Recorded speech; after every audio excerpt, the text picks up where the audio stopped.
Yang di rumah, semoga kita semua dalam keadaan sehat, tetap diberikan sukacita, damai sejahtera dari Tuhan ya.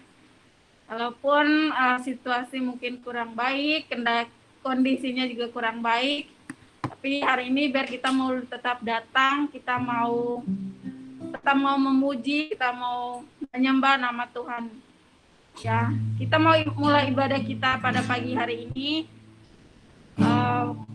Kita tinggalkan semua kesibukan kita. Kita mau hampiri hadirat Tuhan. Mari saya undang kita semua buka hati. Kita mau menyembah Tuhan. Kita mau katakan, Tuhan, ini kami. Kami rindu Tuhan. Biarlah Engkau yang hadir bagi kami. Bagi setiap kami yang di rumah. Kita mau angkat pujian, Tuhan aku rindu. Tuhan aku rindu. Tuhan aku siap. Tuhan aku siap. Penuhi aku. Tuhan aku rindu. Tuhan aku rindu. Tuhan aku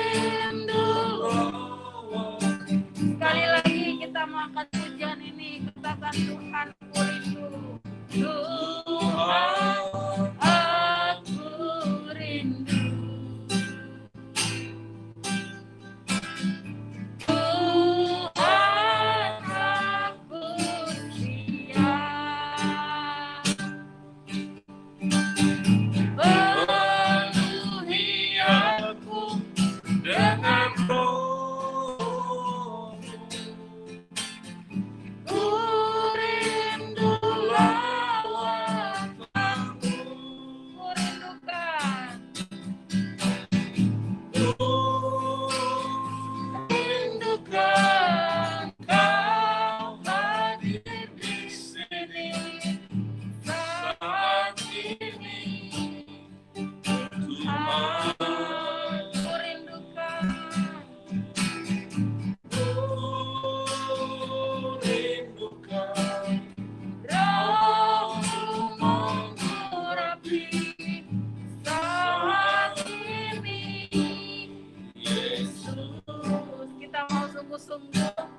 Sekali lagi kita angkat pujian ini.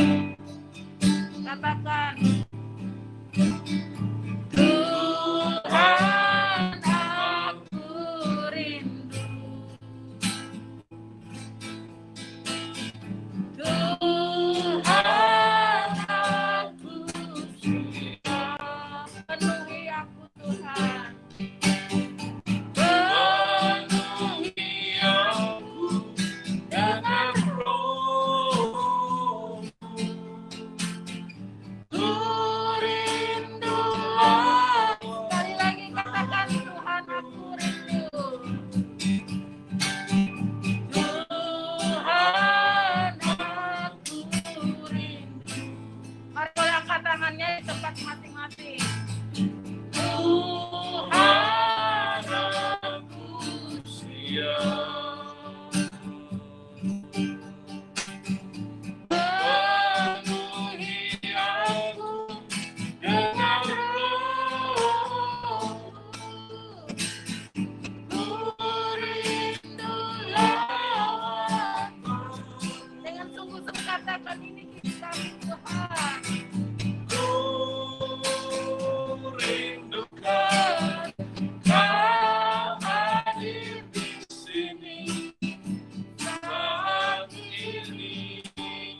Engkau Allah yang layak disembah.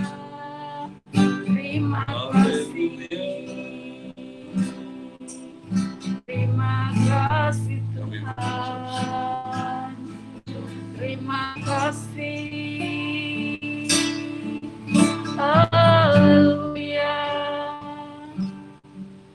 Kami bersyukur Tuhan. Kami berterima kasih Tuhan buat waktu yang masih Tuhan berikan bagi kami. Hingga saat ini Tuhan, kami dapat beribadah Tuhan walaupun lewat online. Tapi Tuhan, kami mohon biarlah Kau hadir bagi kami. Kau yang menyertai setiap kami yang di rumah masing-masing ya Tuhan. Agar apa yang dapat kami lakukan Tuhan boleh menyenangkan hati-Mu saja ya Tuhan Yesus. Terima kasih Bapa yang baik dalam nama Tuhan Yesus. Haleluya. Amin. Boleh lambaikan tangan yang di rumah. Haleluya. Kita mau memuji nama Tuhan ya. Kita mau katakan, kecaplah dan lihatlah betapa baiknya Tuhan. Haleluya.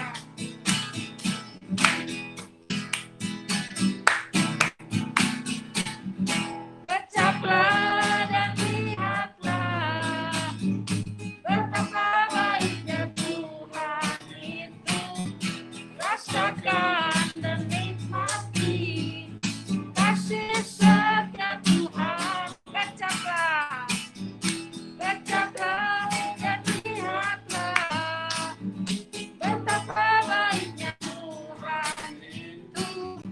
Rasakan dan nikmati kasih setia Tuhan. Katakan syukur, syukur bagimu Tuhan.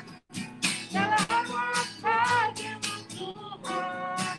Allah yang mengasihiku, Allah yang memelihara selamanya. Sekali lagi kita makan pujian ini. Kecaplah dan lihatlah betapa baiknya Tuhan itu. Rasakan dan nikmati kasih setia Tuhan. Kecaplah, kecaplah dan lihatlah betapa baiknya Tuhan itu. Rasakan dan nikmati kasih setia Tuhan. Katakan syukur bagimu Tuhan.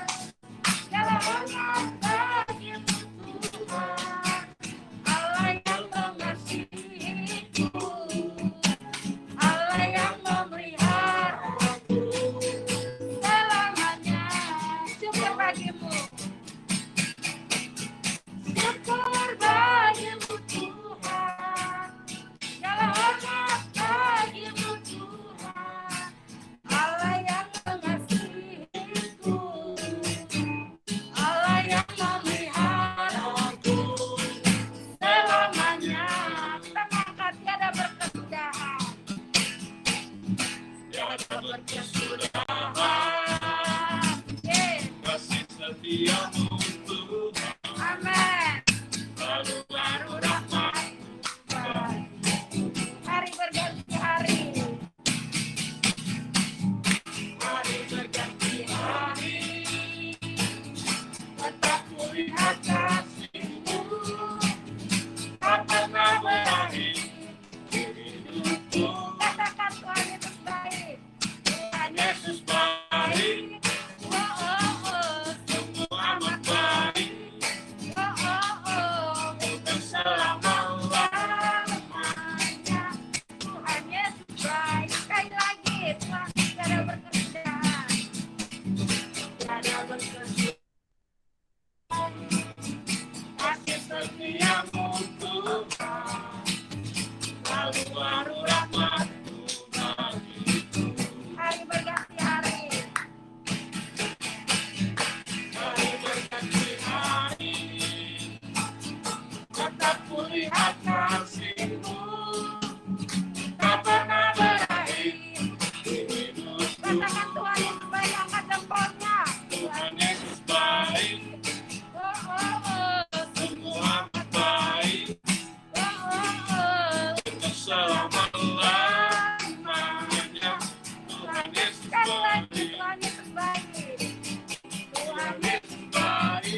saya melihat banyak wajah yang berseri dan bersukacita. Haleluya.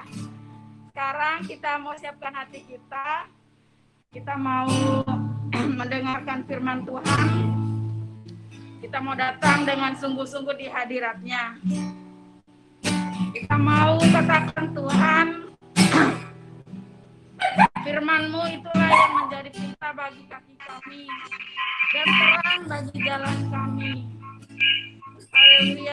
Kita mau pujian firman-Mu, berkata Kau selalu beserta dengan kami.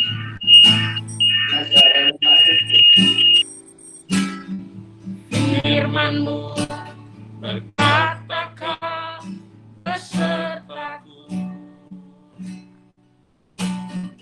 maka kuat roh dan jiwaku. Tangan-Mu Tuhan selalu menantikan di setiap langkahku. Sekali lagi kita mengangkat pujian ini. Firman-Mu berkata Kau besertaku, maka kuat roh dan jiwaku. Tangan-Mu Tuhan selalu menantikan di setiap langkahku. Percaya dengan sayap-Mu, dengan sayap-Mu ku akan terbang tinggi di tengah badai hidup. Ku tak menyerah, Kau kekuatan dan perlindungan, bagi pertolonganku,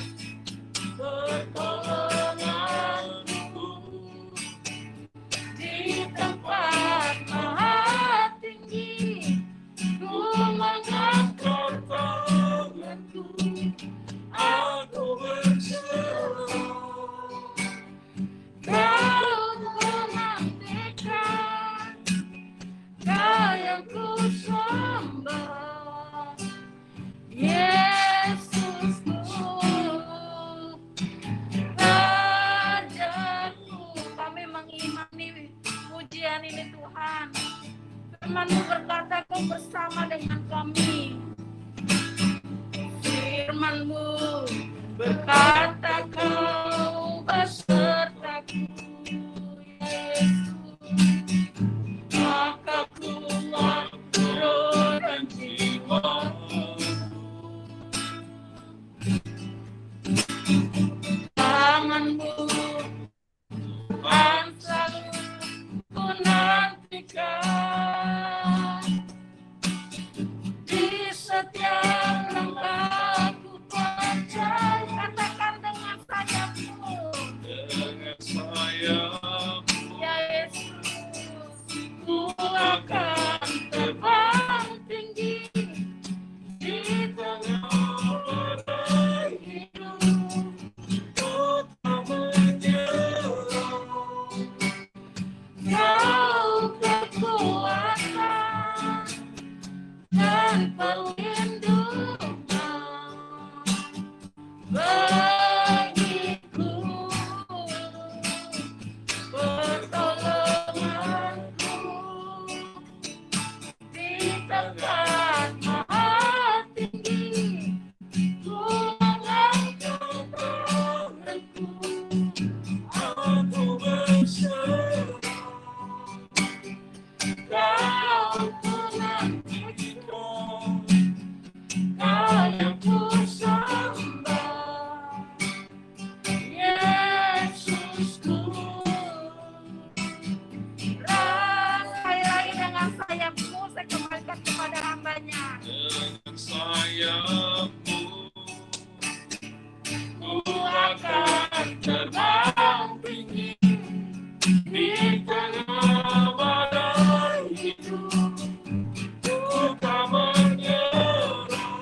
Bapa yang kami kenal di dalam nama Tuhan kami Yesus Kristus, Juru Selamat kami yang hidup, Allah yang senantiasa memelihara dalam kehidupan kami.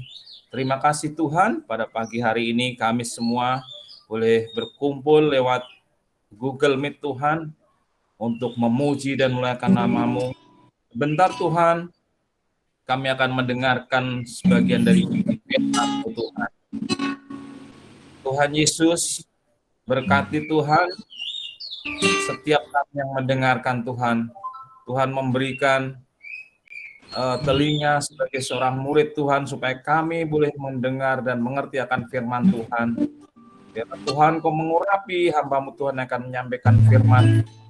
Biarlah firman Tuhan boleh disampaikan dengan bahasa-bahasa yang sederhana, bahasa-bahasa yang boleh kami mengerti. Terima kasih Bapa, berfirmanlah Engkau Tuhan, kami siap untuk mendengarkannya. Dalam nama Tuhan Yesus kami berdoa. Haleluya, amin.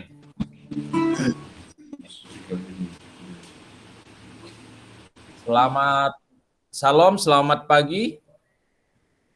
Saudara yang kasih dalam Tuhan. Pagi. Bagaimana kabarnya hari ini? Luar biasa. Luar biasa. Iya. Terima kasih Tuhan Yesus memberkati semuanya. Saudara yang kasih dalam Tuhan, saat ini kita adalah melakukan ibadah Google Meet sesi yang kedua dan hari yang kedua ya.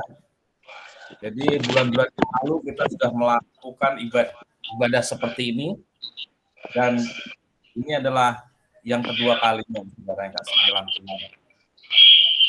Pada saat ini kita akan masih bisa mendengarkan suara saya dengan baik ya? Ya. Terima kasih. Bisa. Jelas sekali. Ya, terima kasih Kak Igo. Tema yang diberikan oleh gereja kita pada minggu ini adalah dipilih untuk menghasilkan buah. Yaitu yang terambil dalam kitab Yohanes 15 ayat 19 sampai 17.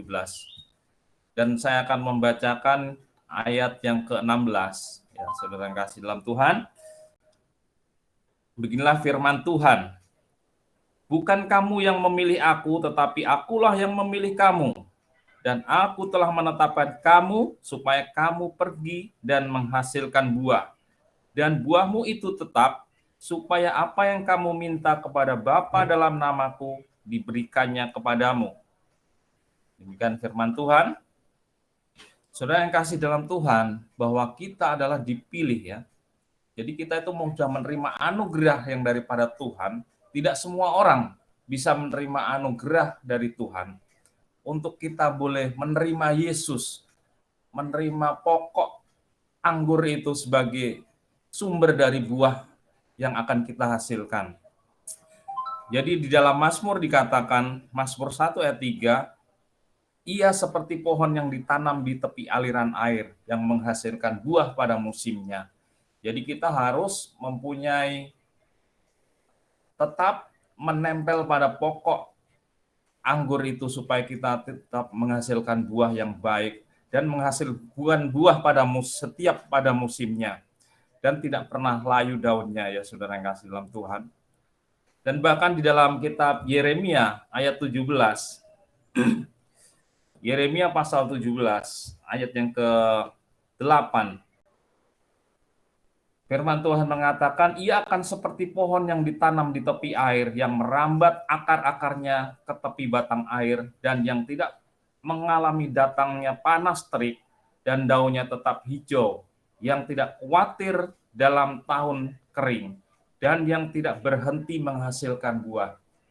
Jadi kita semua ini anak-anak Tuhan, tidak hanya untuk bertumbuh dan berakar saja, tapi pada klimaksnya nanti kita harus menghasilkan buah. Jadi proses di dalam kehidupan kita, kita harus berakar. Ya, di dalam Tuhan kita harus berakar. Selain berakar, kita juga harus mendapatkan nutrisi, yaitu air, sumber-sumber kehidupan rohani kita, supaya kita bisa bertumbuh Ya, jadi proses untuk berbuah itu adalah pertama harus berakar. Setelah berakar akan menjadikan batang itu semakin besar dan daun semakin lebat. Nah, itu baru proses saudara kasih dalam Tuhan. Dan pada intinya, pada klimaksnya nanti kita harus berbuah, menghasilkan buah yang disukai oleh Tuhan, yaitu buah firman Tuhan, buah yang daripada Tuhan, yaitu buah kehidupan, supaya setiap orang boleh yang kita jumpai, yang kita temui, boleh melihat kita itu adalah sebagai pengikut-pengikut Kristus yang berbuah ya saudara. Jadi buahnya tidak kita nikmati sendiri. Jadi di mana kita berada, kita boleh menjadi berkat bagi setiap orang. Jadi kalau di dalam Wahyu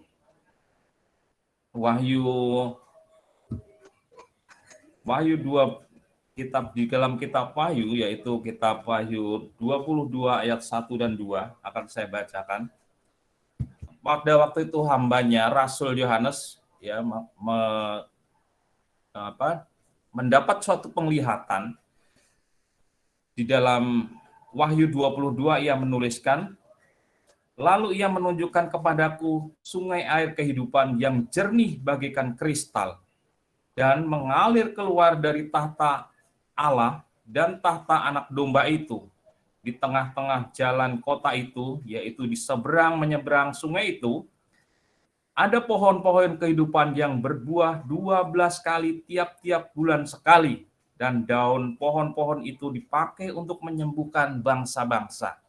Saudara yang kasih dalam Tuhan, bahwa yang pertama kita kasih Kristus sebagai landasan untuk berbuah, yaitu tahta Allah mengalirkan suatu air kehidupan yang sudah diberikan kepada kita, ya, supaya kita berbuah di tengah di setiap musim, di setiap bulan bahkan ya, supaya dipakai untuk menyembuhkan bangsa-bangsa.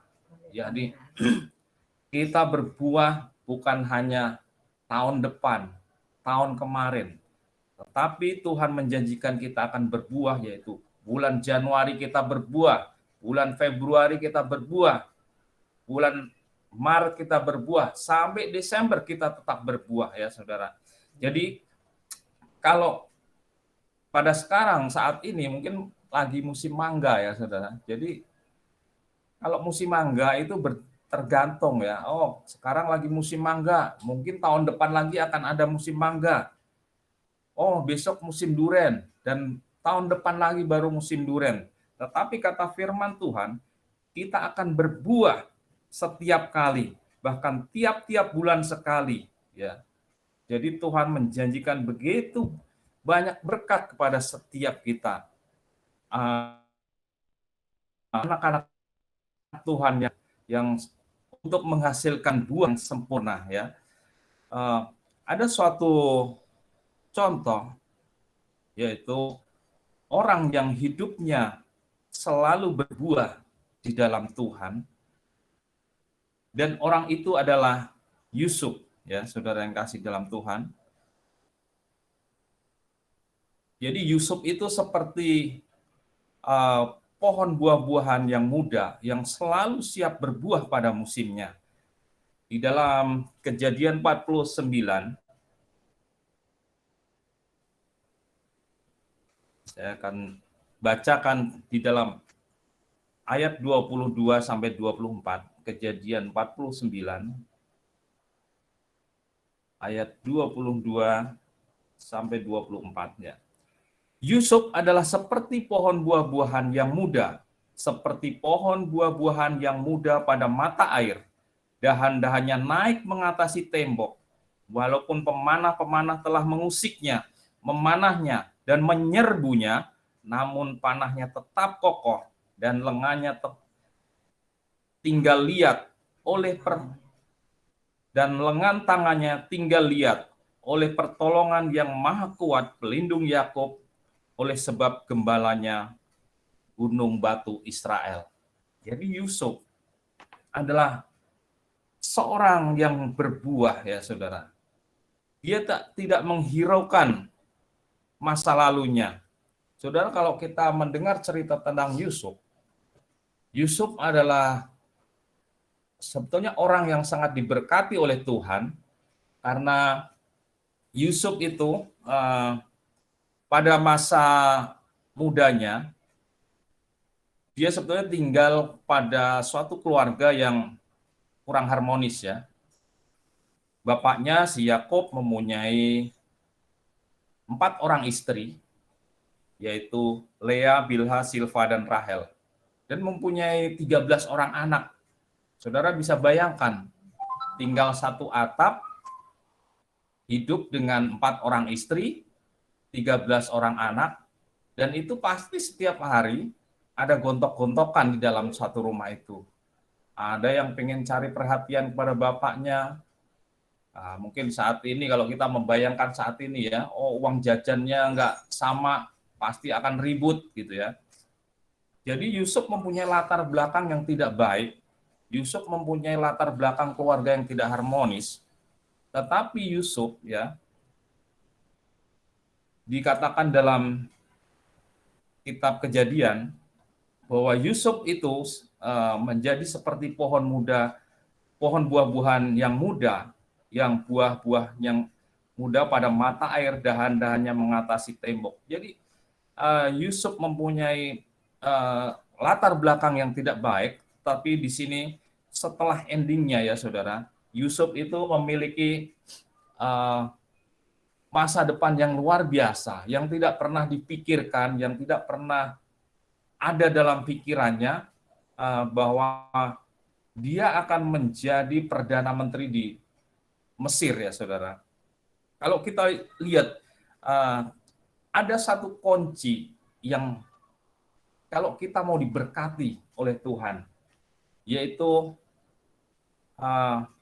lupakan ya saudara, masa kepahitan, lupakan masa yang lalu yang tidak baik, supaya kita diberkati. Itulah Yusuf ya saudara. Yusuf itu mempunyai masa lalu yang tidak baik.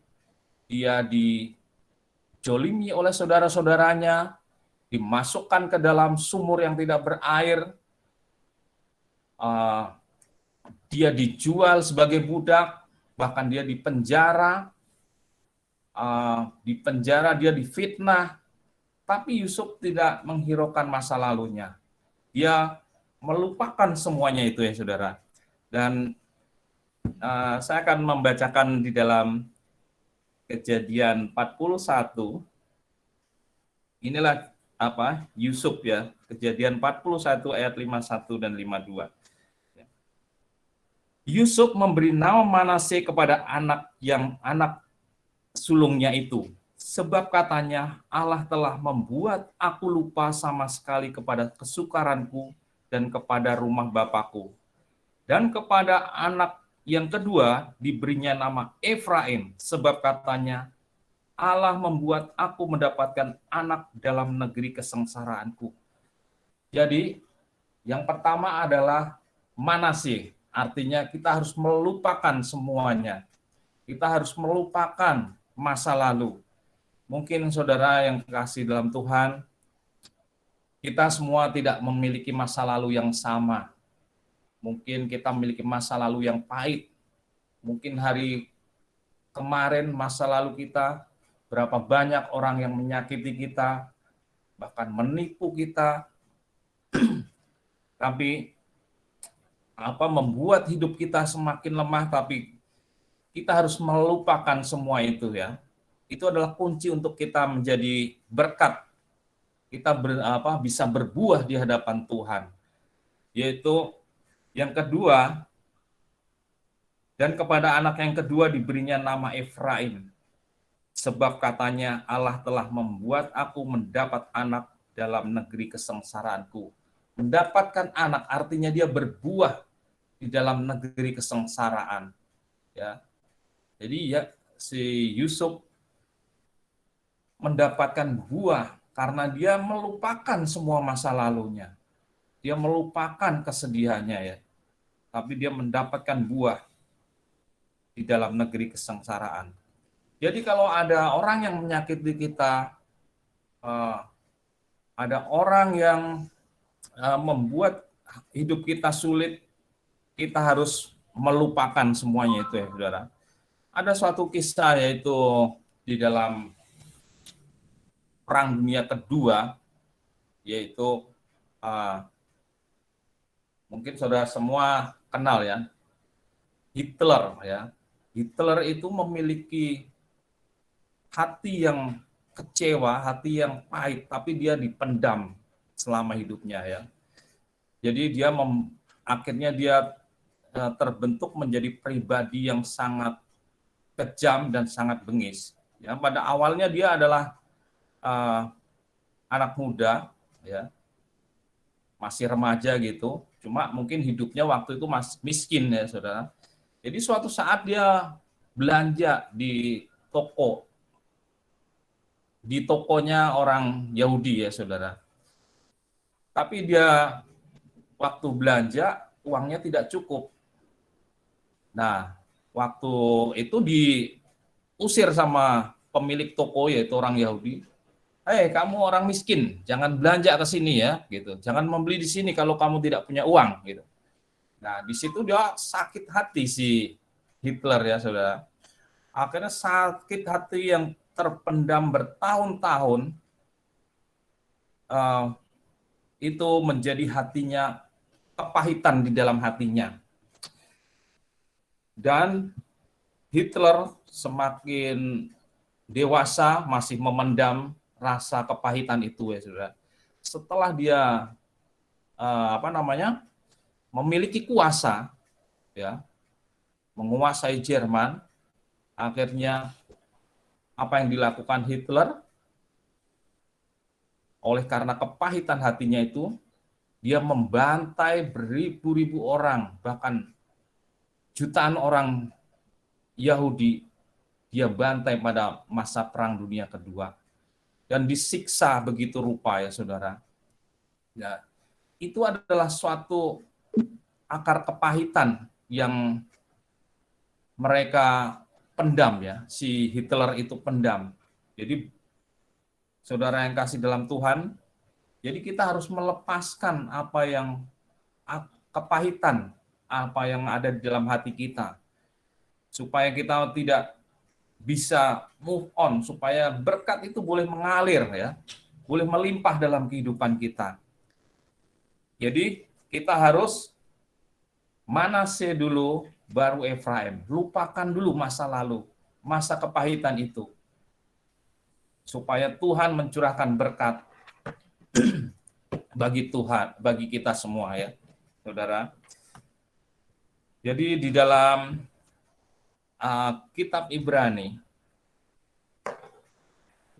12 ayat 15. Saya akan bacakan firman Tuhan.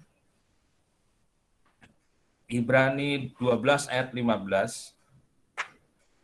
Jagalah supaya jangan ada seorang pun menjauhkan diri dari kasih karunia Allah, sebab jangan tumbuh akar yang pahit yang menimbulkan kerusuhan dan yang mencemarkan banyak orang. Ya, jadi kalau kita menyimpan akar pahit itu, efeknya luar biasa ya saudara. Mungkin tidak sekarang, mungkin masa yang akan datang, itu selalu mengikuti kita dan akan membusuk di dalam hati kita dan mempengaruhi setiap kehidupan kita, supaya kita tidak menghasilkan buah ya. Padahal kita dituntut oleh Tuhan dalam setiap kehidupan kita untuk menghasilkan buah, dan buah itu boleh dapat dinikmati semua orang dan boleh memberkati semua orang ya.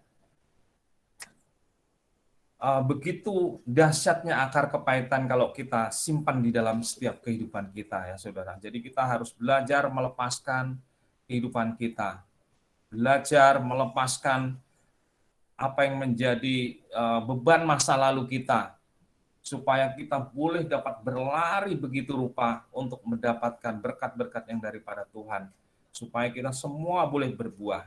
Jadi kalau kita berjalan, mungkin naik motor ya saudara, emang ada kaca spion ya saudara. Tapi kita harus tetap fokus memandang ke depan.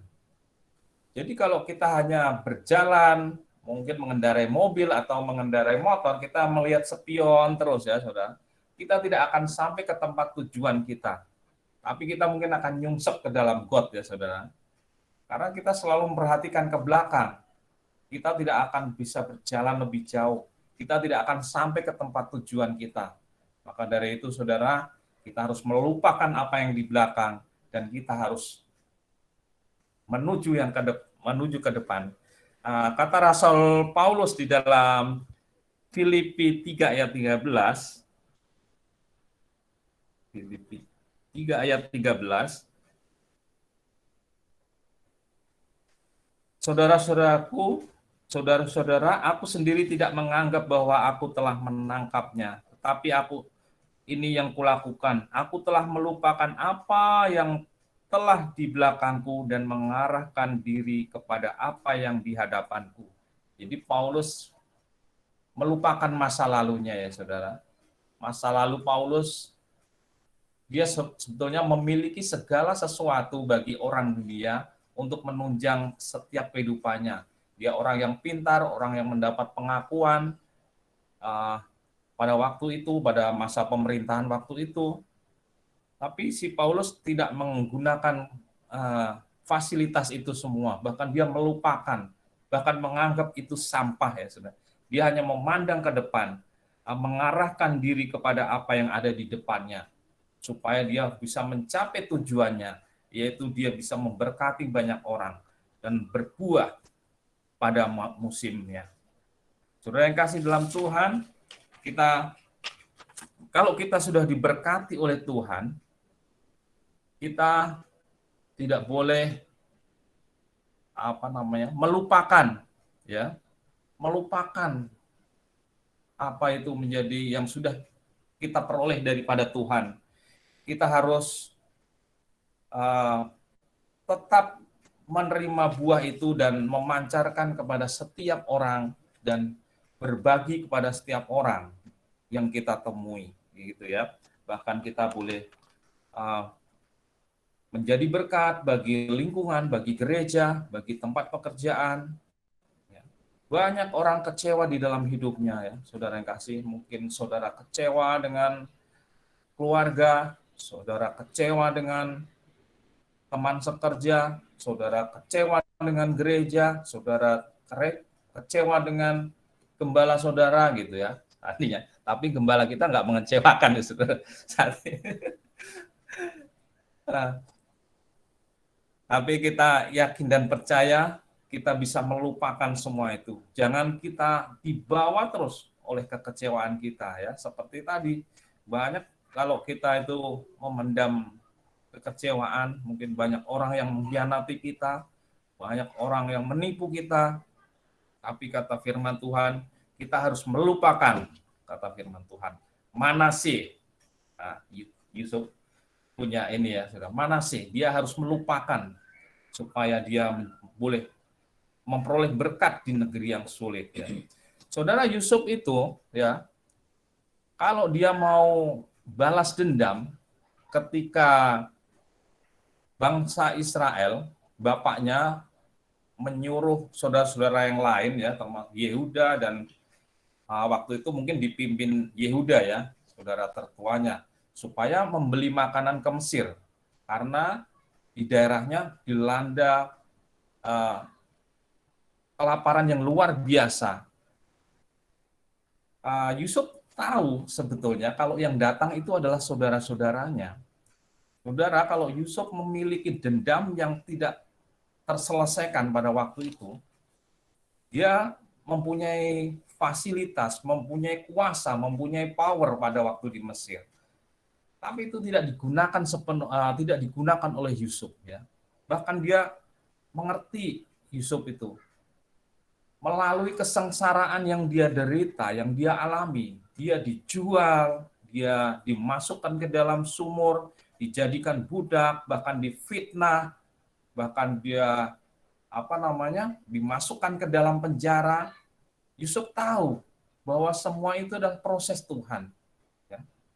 Ketika saudara-saudaranya itu datang ya, saudara, ke Mesir untuk membeli makanan waktu itu, Yusuf ketemu saudara-saudaranya itu tidak dendam dia ya, tapi dia malah menangis ya, bisa bertemu saudara-saudaranya. Dia menanyakan adiknya si Ruben apakah dia ada, menanyakan bapaknya apakah masih hidup. Dan waktu itu kalau kita baca, si Yusuf ini sampai menangis, mengambil tempat tersendiri untuk menangis ya saudara, begitu ketemu dengan saudara-saudaranya. Tapi apa pada akhirnya dia boleh membawa semua saudara-saudaranya datang ke Mesir, jadi tidak dilanda kelaparan dan boleh mendapatkan makanan. Ya. Begitu juga kita semua seperti itu, kita harus melupakan semua yang mungkin dendam kita, mungkin masa lalu kita yang tidak baik, kita harus melupakan supaya kita boleh menjadi berkat bagi mungkin yang pertama adalah saudara-saudara kita, boleh jadi gereja kita, lingkungan kerja kita, bahkan di tempat kita berada kita boleh menjadi berkat gitu ya. Yusuf itu adalah orang yang selalu dibela oleh Tuhan di dalam setiap kehidupannya. Ketika Yusuf di penjara juga Yusuf itu menjadi orang kesayangan jadi kepala penjara. Ketika Yusuf di dalam penjara, sebetulnya dia udah punya kesempatan ya saudara, waktu mengartikan mimpi juru minum istana. Tentang mimpinya, akhirnya juru minum istana itu dibebaskan oleh karena bisa mengartikan daripada mimpinya ya saudara si Yusuf. Tapi apa boleh buat, kepala penjara itu bukan kepala penjara, juru minum istana itu hanya say goodbye kepada si Yusuf ya saudara. Padahal Yusuf udah pesan, tolong sampaikan kepada raja, kalau saya dimasukkan ke dalam penjara ini saya tidak ada salah, saya hanya difitnah ya saudara. Sebetulnya saya tidak memiliki salah apa-apa.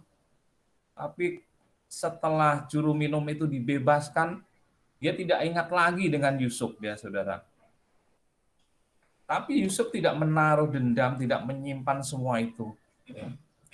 Pada akhirnya Firaun sendiri yang bermimpi tentang mimpi yang diartikan oleh Yusuf ya, bahwa mimpinya itu boleh diartikan Yusuf untuk menghadapi kelaparan yang akan datang itu ya saudara. Jadi 7 tahun mengalami kelimpahan dan 7 tahun mengalami kelaparan. Akhirnya Yusuf keluar dari penjara dan dia menjadi orang yang memiliki hikmat. Yusuf adalah orang yang penuh roh Allah ya saudara.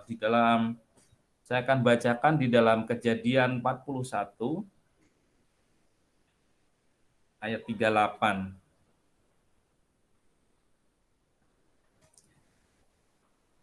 Lalu berkatalah Firaun kepada para pegawainya, mungkinkah kita mendapat orang seperti ini, seorang yang penuh dengan roh Allah. Jadi Yusuf sudah bisa dilihat oleh Firaun sendiri bahwa Yusuf adalah orang yang penuh roh Allah, orang yang penuh hikmat. Kata Firaun kepada Yusuf, oleh karena Allah telah memberitahukan semuanya ini kepadamu, tidaklah ada orang yang demikian berakal budi dan bijaksana seperti engkau. Engkaulah yang menjadi kuasa atas istanaku, dan kepada perintahmu seluruh rakyatku akan taat. Hanya tahta inilah kelebihanku, kata Firaun ya saudara. Jadi luar biasa. Si Yusuf dari orang yang bukan apa-apa, dari orang yang punya masa lalu yang buruk, dari orang yang tersakiti, dari orang yang difitnah, orang yang ingin dilenyapkan, orang yang ingin dihancurkan ya oleh keluarganya, oleh saudara-saudaranya, tapi dia diberkati oleh Tuhan sedemikian luar biasa. Karena apa? Yusuf tetap melekat kepada pokok yang hidup itu, yaitu gunung batu Israel. Dia seperti pohon buah-buahan yang ranum, yang dapat mengatasi tembok, pemanah-pemanah memanahnya akan menghancurkan dia, tapi dia tetap kokoh, lengannya tetap kuat. Ya, saudara yang kasih dalam Tuhan. Dan kita ingat kalau kita sudah diberkati oleh Tuhan, kita jangan lupa ya saudara. Mungkin kalau kita harus mengingat seperti Yusuf. Yusuf sudah diberkati oleh Tuhan begitu luar biasa. Dia masih ingat dengan saudara-saudaranya waktu itu. Padahal saudara-saudaranya sudah menyakiti dia, gitu ya, sudah menjual dia sebagai budak. Tapi Yusuf tidak melupakan semuanya itu, ya. Jadi kita tidak boleh berbalik ya seperti yang terjadi kepada bangsa Israel ya. Ini ya ada sedikit kebalikan gitu ya. Kita akan lihat dalam Ulangan 32 ayat 15.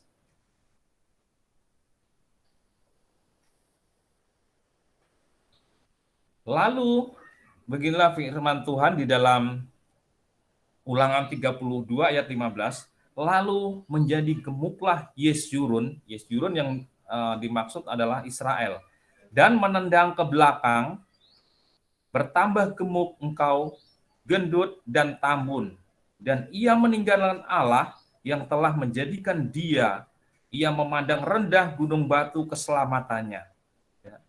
Jadi Israel, bangsa Israel waktu dia sudah diberkati oleh Tuhan, dia lupa akan berkat Tuhan.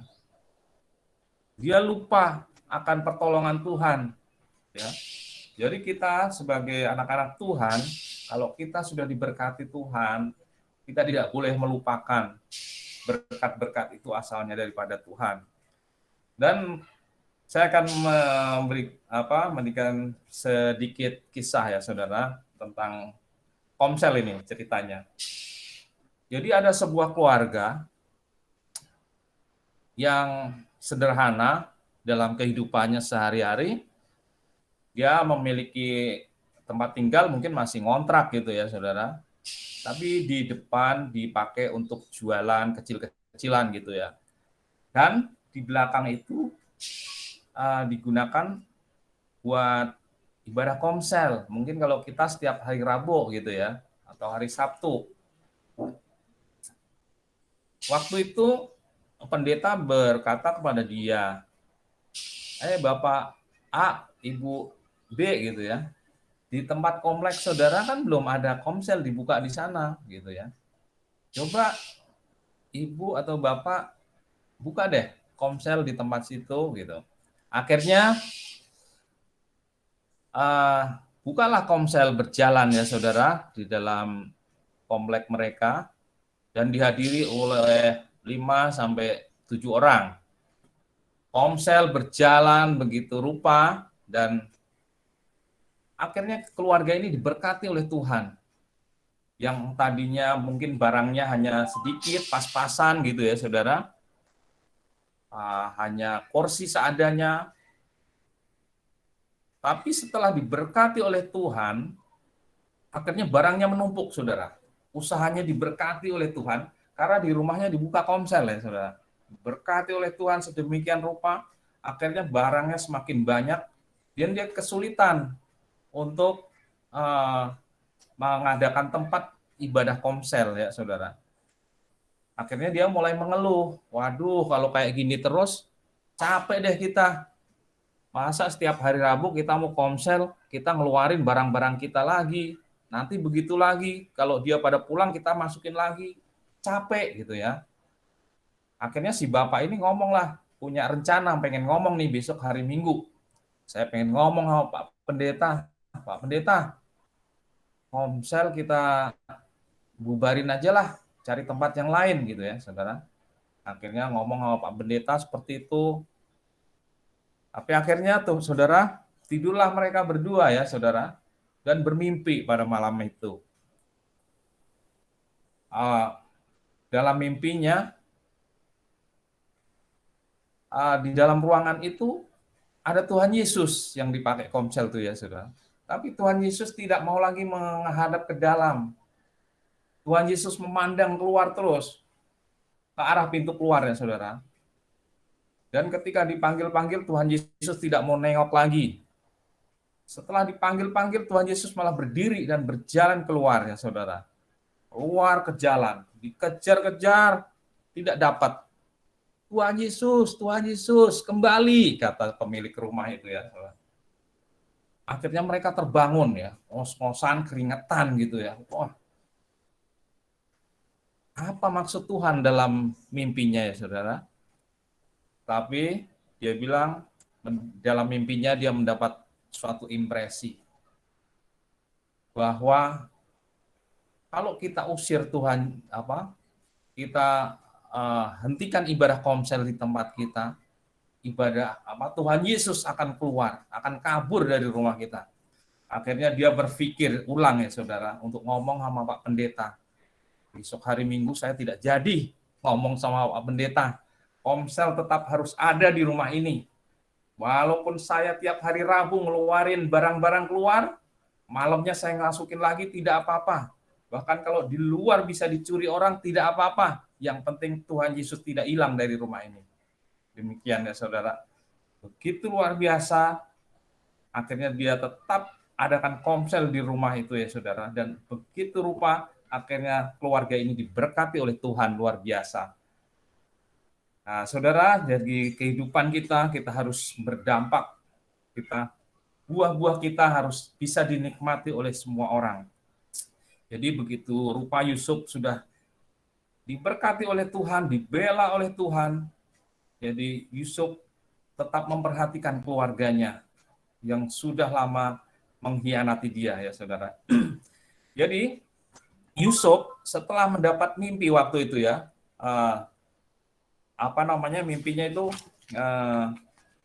tunggu ya saudara, saya harus dia contekan. Jadi 11 berkas gandum dan 11 bintang akan sujud kepadanya. Waktu itu mimpinya mungkin luar biasa ya. Wah, Yusuf itu sombong. Masa kita akan sujud menyembah dia? Gitu kan kata saudara-saudaranya ini tadi ya. Wah, kamu sombong. Tapi dalam mimpinya itu ya, Yusuf mengalami 13 tahun. Dia baru bisa menjadi orang yang sukses. Jadi di sini, kenapa 13 tahun? Kita harus tanya kepada diri kita. Kenapa Yusuf 13 tahun baru mendapatkan kesuksesannya, mendapatkan bisa berbuah lebat? Ya. Jadi mungkin 3 tahun Yusuf belum berubah karakternya, 1 tahun belum berubah karakternya. Ya. 10 tahun belum juga berubah karakternya. Butuh waktu 13 tahun Yusuf untuk berubah, ya saudara. Jadi kenapa kita tidak berbuah begitu lebat? Ya. Kita harus sadar proses Tuhan yang dalam diri kita. Mungkin saudara sekalian 1 tahun diproses oleh Tuhan, belum bisa berbuah. 5 tahun, belum bisa, gitu ya. Mungkin bisa 13 tahun, 15 tahun, bahkan lebih. Jadi, di sini intinya adalah ketaatan. Ketaatan itu mempercepat proses Tuhan. Dan ketidaktaatan akan memperlambat proses Tuhan. Jadi, kalau saudara taat kepada Tuhan dan melekat, punya relasi dengan Tuhan, saudara cepat berbuah. Tapi kalau saudara angot-angotan nih, sebentar nempel sama Tuhan, sebentar lepas lagi, sebentar nempel, sebentar lepas lagi, proses Tuhan akan semakin lama kepada saudara untuk berbuah. Karena saudara kurang mendapatkan nutrisi air kehidupan itu untuk berbuah. Ya. Saudara yang kasih dalam Tuhan. Dan yang terakhir, saya akan memberikan sedikit ilustrasi kepada saudara kalian yang dikasihi Tuhan.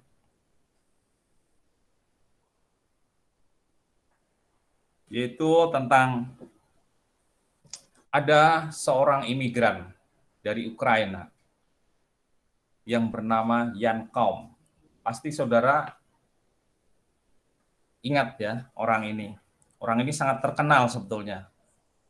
Dan Anda juga menggunakan aksesnya setiap hari yang ada di dalam smartphone Anda.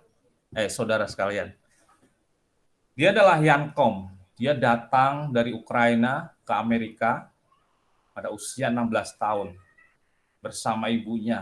Dia ada keluarga yang sangat miskin. Dia datang ke Amerika sebagai imigran. Rumah tidak punya, apa-apa pekerjaan tidak punya.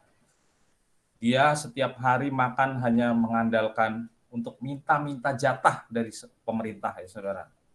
Tapi apa ya, sekian tahun dia mencoba mengadu nasib hidupnya di Amerika. Dan pada saatnya dia mencoba untuk sekolah karena biaya tidak ada, ya, sekolah apa adanya. Dia belajar otodidak dengan program komputer, ya saudara, waktu itu. Tapi apa boleh buat, tidak lama ibunya adalah terkena sakit kanker. Akhirnya dengan keterbatasan biaya, ibunya diobatin dengan apa adanya. Ya. Dan tidak lama dari itu ibunya akhirnya dipanggil Tuhan dan meninggal, ya saudara. Akhirnya si Yankom mencoba melamar pekerjaan di Google. Dia bekerja di Google selama 10 tahun. Ya, saudara yang kasih dalam Tuhan, cukup lama dia bekerja di Google. Tapi akhirnya dia keluar dan menjadi pengangguran juga, gitu ya. Dia mencoba bekerja di suatu supermarket yang kecil sebagai tukang pel, ya.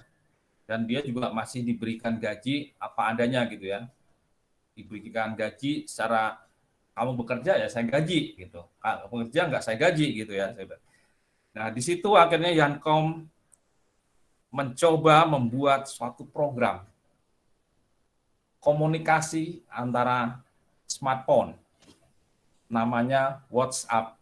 Tentu Bapak Ibu Saudara tahu, ya saudara, WhatsApp, dan kita semua menggunakannya. Saudara tahu apa yang dia alami, ya saudara? Akhirnya begitu ngetopnya WhatsApp, dan WhatsApp ini dibeli oleh perusahaan Mark Zuckerberg, yaitu pemilik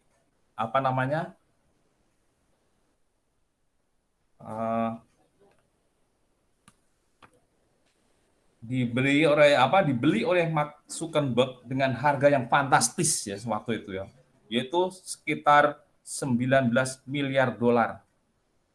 Kalau diuangkan itu sekitar 200 triliun, saudara.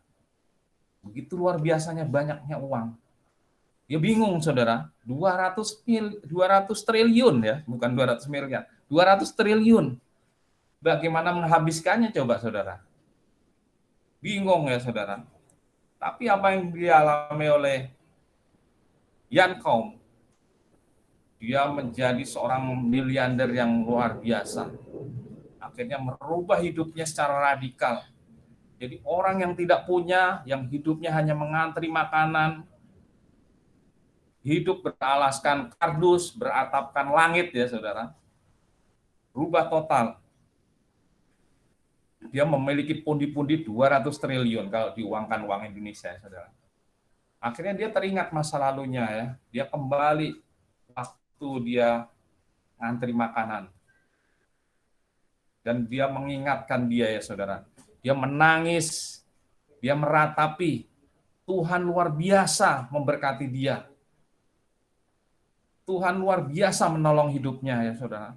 Mungkin dia waktu itu mengalami hidup yang pahit. Susah untuk mendapatkan pendidikan, susah untuk mendapatkan kehidupan yang layak. Bahkan mungkin disepelekan orang. Tidak ada orang yang melirik dia. Tidak ada orang yang memperhatikan dia. Tapi dia tetap pada pendiriannya. Akhirnya Tuhan memberkati Yankom luar biasa. Dan dia kembali pada asalnya, yaitu pada waktu itu dia mengantri makanan, ya saudara. Dia di situ menangis dan dia teringat. Dia ingin membuat suatu yayasan. Pada saatnya nanti saya akan membuat suatu yayasan atau foundation, ya saudara.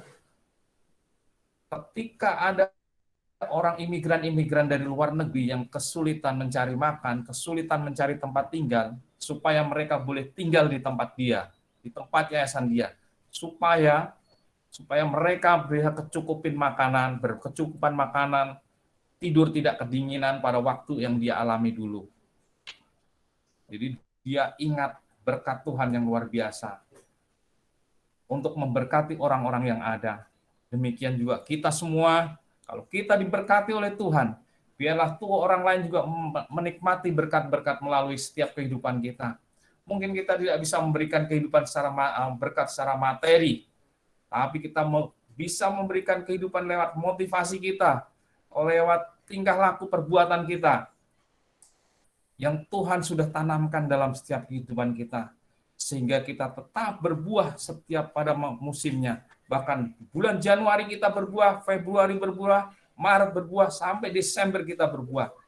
Dan kita tidak akan pernah berhenti untuk menghasilkan buah. Dan buah itu tetap untuk selama-lamanya, kalau kita mempunyai jaringan relasi dengan Tuhan yang erat. Kita harus mulai sekarang, kita harus bangun hubungan relasi dengan Tuhan lebih sungguh-sungguh, supaya proses Tuhan lebih cepat dalam kehidupan saudara untuk menghasilkan buah. Jadi semakin lama kita tidak melekat kepada Tuhan, buah yang ranum itu semakin lama juga akan datang kepada kita. Terima kasih untuk firman Tuhan pada saat siang hari ini. Biarlah firman Tuhan boleh memberkati bagi Bapak Ibu Saudara sekalian. Terima kasih, Tuhan Yesus memberkati, dan saya kembalikan kepada WL ya, yang bertugas.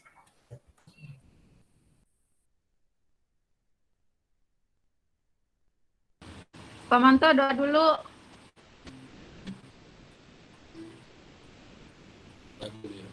Pak Manto doa dulu, Pak Manto.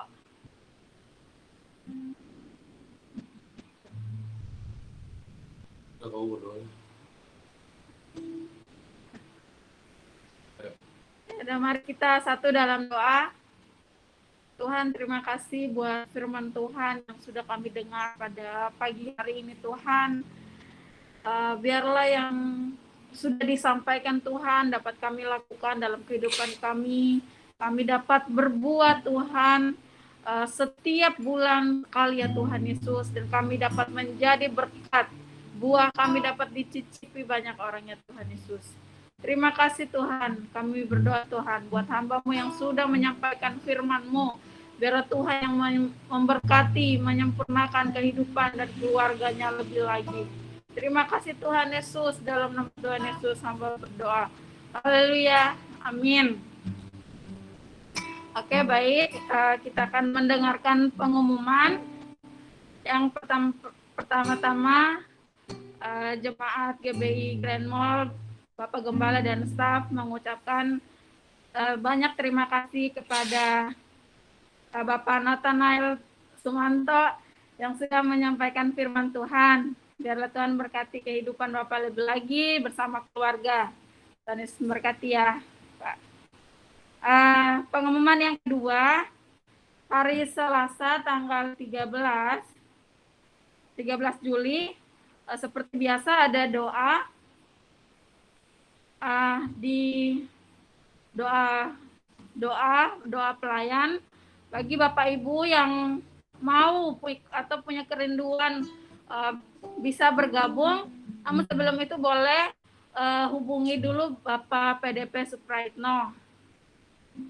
Pengumuman yang selanjutnya, di hari Selasa juga ada doa puasa dimulai dari jam 10 malam dan akan kita buka bersama di hari Rabu jam 12 siang. Dan hari Rabu seperti biasa kita ada komsel di masing-masing komsel ya.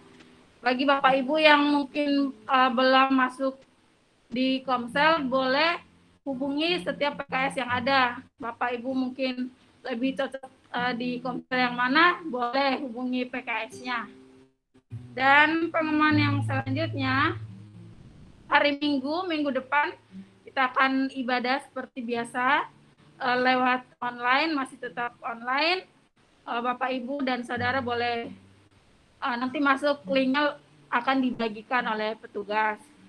Dan yang terakhir, ada jemaat kita yang berulang tahun di minggu ini. Yaitu kami ucapkan selamat ulang tahun kepada Saudari Julius dan Saudara Julius dan Ibu Akim. Selamat ulang tahun.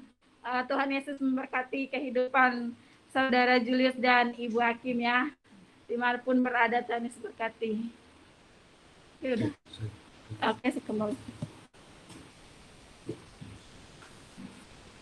Sebelum kita tutup, ya saya dapat informasi terbaru dari istri Pak Teddy. Dan hari ini kita mau doain ya secara khusus untuk Pak Teddy. Karena tekanan darahnya 166/91 dan yang perlu doain saturasi oksigennya 65%. Dan Pak Teddy hari ini dalam kondisi menurun dan sesak berat. Ya. Kita mohon sama Tuhan ya, mari kita bawa Pak Teddy, doa kita, dan juga dalam doa-doa kita pribadi supaya Tuhan memulihkan, ya. Supaya Tuhan meningkatkan oksigen dalam darahnya, dan semua normal kembali, tekanan darah, dan apapun. Kaulah Tuhan, pemulihku, Kau pulihkan hidupku, Kau berfirman, pulihkanku. Kami berdoa hari ini Tuhan. Kami berdoa untuk Pak Teddy. Kaulah Tuhan penyembuhku. Kaulah Tuhan. Kau sembuhkan, pulihkan Pak Teddy. Sakitku di dalam nama Tuhan Yesus, dan sembuhkanku Tuhan. Kepada-Mu kami berharap.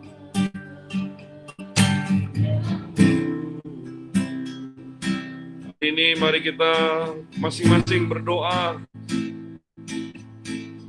Oh Tuhan, kami bawa secara khusus Bapak Teddy, hamba-Mu yang setia, hamba-Mu yang mengasihi Engkau, ya Tuhan. Kami menolak roh maut di dalam nama Tuhan Yesus. Kami tangking setiap roh maut di dalam nama Tuhan Yesus. Dan hari ini, saat ini juga kami berdoa kesembuhan terjadi dalam nama Yesus. Oksigen kembali meningkat di dalam nama Tuhan Yesus. Sesak napas yang berat diredakan. Kami berdoa, memohon kepada Engkau. Tolonglah ya Tuhan. Oh, mohon belas kasihan-Mu ya Bapa untuk hamba-Mu ini. Tolong Tuhan. Hari ini kepada siapa lagi kami berharap kalau bukan kepada Tuhan. Engkau Allah yang menyembuhkan, Engkau Allah yang memulihkan. Oh Tuhan, kami berdoa dalam nama Tuhan Yesus. Pemulihan, kesembuhan, kesegaran, hal yang indah ini yang kami rindukan ya Tuhan. Saat ini kami mendukung di dalam doa, walaupun kami berjauhan dengan Pak Teddy, tapi hari ini mendukungnya di dalam nama Tuhan Yesus. Kuasa-Mu menjamah, memulihkan, menyembuhkan di dalam nama Tuhan Yesus. Tolonglah Yesus, tolonglah ya Tuhan. Terima kasih mukjizat-Mu terjadi, memulihkan ya Tuhan.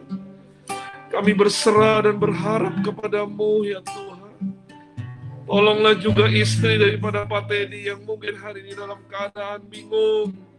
Berikanlah ketenangan di hatinya, berikanlah damai dan sukacita di hatinya. Juga pada anak-anak ya Tuhan. Ini doa dan harapan kami, ini kerinduan kami ya Tuhan, mohon dengarkan. Biarlah semuanya kami menyerahkan ke dalam tangan-Mu ya Tuhan. Kami berdoa di dalam nama Tuhan Yesus. Juga kami teringat akan Ibu Dede yang juga mengalami COVID yang sama ya Tuhan. Tolonglah Tuhan. Kalau Ibu Dede ada di rumah hari ini, biarlah terus Tuhan pulihkan. Biar oksigennya yang baik dipertahankan ya Tuhan. Terus mengalami pemulihan kesehatan. Dan virus-virus ini dapat terus dilawan oleh imun tubuh yang kuat. Kami berdoa di dalam nama Tuhan Yesus. Juga kami teringat untuk Rudi ya Tuhan. Tolonglah jemaat-Mu di GBI Romangun ini yang juga mengalami hal yang sama. Tuhan pulihkan, Tuhan pulihkan. Kami berdoa biarlah hari-hari di depan kami adalah hari-hari pemulihan. Hari-hari kesembuhan. Hari-hari di mana kami melihat karya Tuhan, pertolongan dan mukjizat Tuhan terjadi bagi setiap anak-anak-Mu yang mengandalkan Engkau ya Tuhan. Oh Tuhan, bagi banyak jemaat-Mu di GBI Romangun yang terpapar juga untuk Raisa, untuk Bimi ya Tuhan. Dan kami berdoa untuk pemulihan daripada Joe dan Landry, Bapak Joe dan Landry. Kami berdoa juga pemulihan untuk kekasih kami Bapak Supraitno. Tuhan pulihkan terus dan kami bersyukur hamba-Mu dalam keadaan kuat dan sehat. Juga kepada keluarga hamba-Mu Tuhan pulihkan terus dan semakin kuat dan semakin sehat ya Tuhan. Kami memohon kepada-Mu dan juga kami menyerahkan hidup kami semua. Lindungilah kami ya Tuhan. Lindungilah kami dari bahaya virus ini ya Tuhan. Agar kami diberikan hikmat untuk sementara waktu tidak pergi, tidak keluar dari rumah, tetap di dalam rumah, karena kami tahu begitu banyak virus yang beredar di kota kami ini. Dan berikanlah hikmat kepada pemerintah kami, berikanlah pertolongan. Dan lebih dari itu ya Tuhan, kepada Engkau-lah kami berdoa dan meminta pertolongan. Selamatkanlah Indonesia daripada virus ini ya Tuhan. Biarlah virus ini hari demi hari semakin reda dan dampaknya sudah tidak ada lagi di hari-hari berikutnya ya Tuhan. Semakin banyak orang yang divaksin sehingga tercipta kekebalan kelompok yang ada di masyarakat ya Tuhan. Kami berdoa berserah kepada-Mu. Terima kasih Tuhan. Juga kepada hamba-Mu yang telah menjadi berkat bagi kami, Bapak Sumanto. Tuhan pakai, Tuhan urapi, Tuhan pakai lebih heran lagi di hari-hari yang akan datang. Berkati dalam keluarganya, istri dan anak-anaknya.